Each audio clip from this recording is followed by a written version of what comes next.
দরবার শরীফের কারখানা শরীফে পবিত্র ঈদুল আজহা ঈদের নামাজ উদযাপন করার জন্য আল্লাহ তাআলা আমাদেরকে সুযোগ সুবিধা দান করছেন। সেই জন্য আল্লাহর দরবারে শুকরিয়া প্রাণ খুলে বলে আলহামদুলিল্লাহ।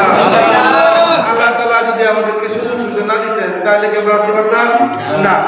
এখনো অনেক মানুষ বিভিন্ন সমস্যার মধ্যে আছে, কেউ হাসপাতালে আছে, কেউ জেলখানায় আছে, কেউ মামলার আসামি আগামী অবস্থায় করতেছে।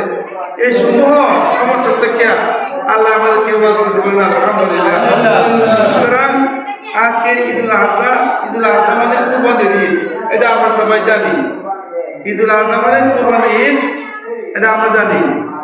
আল্লাহ তাআলা বলেন ইন্নাস সালাতি ওয়া নুসুকি ওয়া মাহিয়ায়া ওয়া মামাতি লিল্লাহি রাব্বিল আলামিন ওয়া বিযালিকা উমিরতু ওয়া আনা আউয়ালু মিনাল মুসলিমিন আলহামদুলিল্লাহ। এখন আল্লাহ বলেন ইন্নাস সালাতি ওয়া নুসুকি ওয়া মাহিয়ায়া ওয়া মামাতি। ইন্নাস সালাতি নিশ্চয় আমার নামাজ, ইন্নাস সালাতি ওয়া নুসুকি এবং কুরবানি। ইন্নাস সালাতি ওয়া নুসুকি আমার নামাজ এবং আমার কুরবানি সব আল্লাহর জন্য। বলেন সুবহানাল্লাহ, সব আল্লাহর জন্য। এখন যদি আমরা কুরবানি দেই, লোক দেখানোর জন্য কুরবানি হবে না। কুরবানি দেওয়া আল্লাহর রাস্তে একমাত্র আল্লাহকে রাজি খুশি করবেন। বলেন সুবহানাল্লাহ। যাদের মধ্যে নিয়মে গলত আছে, এটা হলো আধ্যাত্মিক রূপ। এই গলত থাকলে কুরবানি হবে না। তবে না শুনে যাদের নিয়ত সহি না, এদের কুরবানি হবে না। কুরবানি কবুল হওয়ার পূর্ব শর্ত হইল নিয়ত সহি করা। আমি কুরবানি দেব একমাত্র আল্লাহকে খুশি করার জন্য, আর কেউ না। ধরুন এক ব্যক্তি দক্ষিণ দিক দিয়ে জানালা রাখলো মসজিদে, উদ্দেশ্য হইল যে মসজিদ যখন আজান দিবে যেন আজানের শব্দটা আমি সুন্দরভাবে শুনতে পাই, সেই উদ্দেশ্যে দক্ষিণ দিক থেকে সে জানালা রাখলো। আবার বাতাস নিয়ে এক, তাহলে তার সব হইব।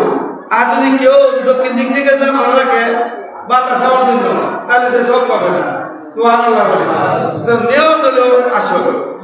এটা মানে আমার নিয়ত গুণ হইল বরকত। যার যেরকম নিয়ত সে বরকত হয় এরকম। সুতরাং আমাদের নিয়ত সহি করতে হবে। কুরবানি তো আল্লাহর রাস্তে দেওয়া, কুরবানি আল্লাহর রাস্তে দেওয়া। অর্থাৎ ইব্রাহিম আলাইহিস সালাম কুরবানি দিয়েছে আল্লাহর রাস্তে, আল্লাহকে রাজি খুশি করার জন্য।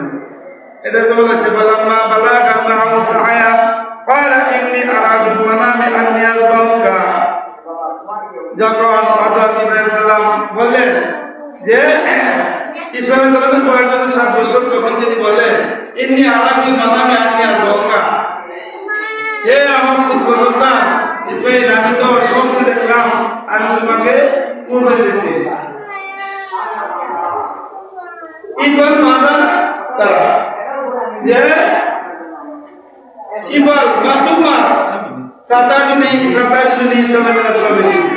হে আমার পিতা, আপনি আমাকে কুরবানি দেন, ইনশাআল্লাহ আমাকে দৌড়ের মধ্যে পাবেন। বলে সুবহানাল্লাহ।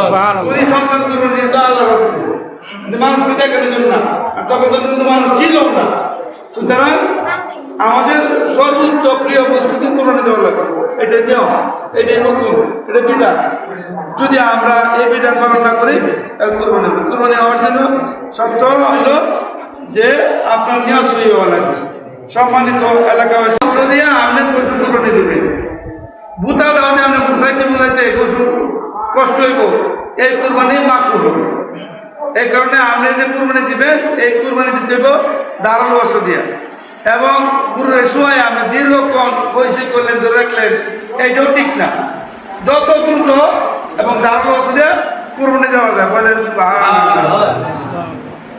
কুরবানি দেওয়ার জন্য অনেকে কাপড় কাটছিল লেন্ডি কাটছিল এই কাজটা করবেন না, কাপড় কাটছে দিবেন না, কারণ কুরবানি দেওয়া হলে বাদি মানে বড় ছুটতে থেকে তাহলে হবে না, আপনার লেন্ডি কাটা যাবে না। এবং যারা কুরবানি দিবে যদি উজু অবস্থা থাকে তারা সবচেয়ে উত্তম বলেন আলহামদুলিল্লাহ।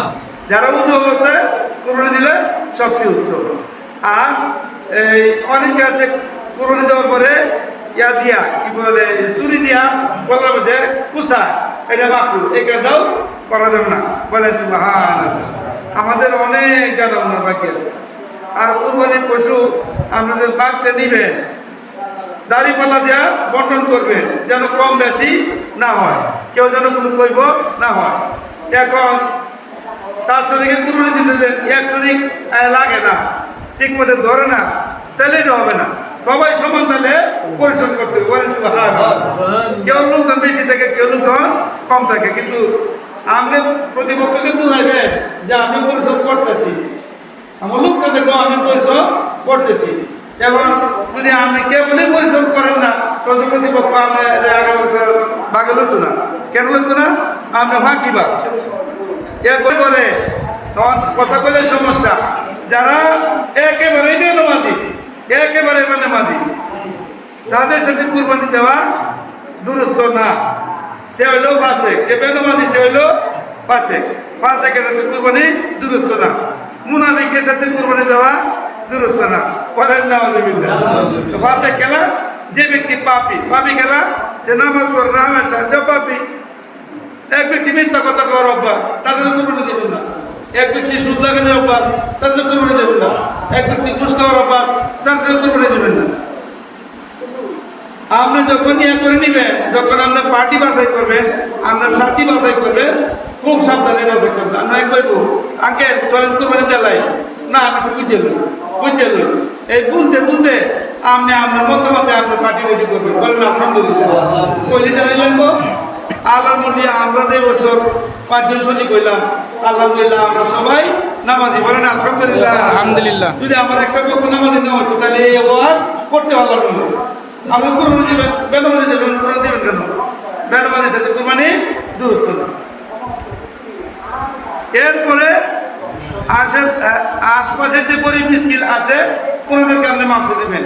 ভিক্ষা করতে আসে ফকির মিসকিন তাদেরকেও কম বেশ মাংস দেবেন।